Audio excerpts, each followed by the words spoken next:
I want to know who the best is. I want to know who's hitting the number that I can't seem to hit or that I can't really wrap my head around. And I want to go out and I want to assimilate what's good into my arsenal. So I'm always learning. Definitely a mindset thing. Don't get me wrong. Like, look, there are days where I'm not feeling it, where I get up and I'm going through the motions or I get told no. I wrote an article not long ago. I've applied to 3,058 jobs in my career that I didn't get. Now, if you look at Wow. my resume, you'd think I was a success, right? And by all means, I mean, I've done everything that I've ever set out to do in my career. But I've got some gnarly stats when it comes to, getting the door slammed in my face. I've lost deals that would have been catastrophic or could have been catastrophic or crushing to my life or my career if I'd have let them be.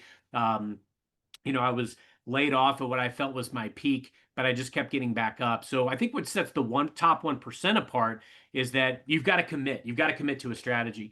When I started doing social selling back in like 2013, 2014, I was actually at a small consultant firm and I was using it to go out and create C-level relationships. And when I joined Microsoft, I was like thinking to myself, well, hey, I can do the same thing here. And I did it and it worked. But at the very beginning, I mean, there were like these head scratchers. They were like, "What do you mean you're prospecting on LinkedIn? I don't understand what that means."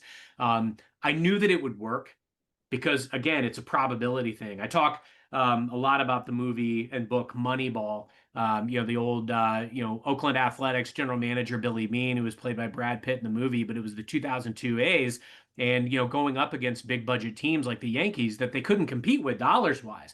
But what they did is they made data-driven decisions, and they went out and they signed ball players that could just flat out get on base. They went with the stats, they went with the metrics. Sometimes you got to take the emotion out of it and go with the data.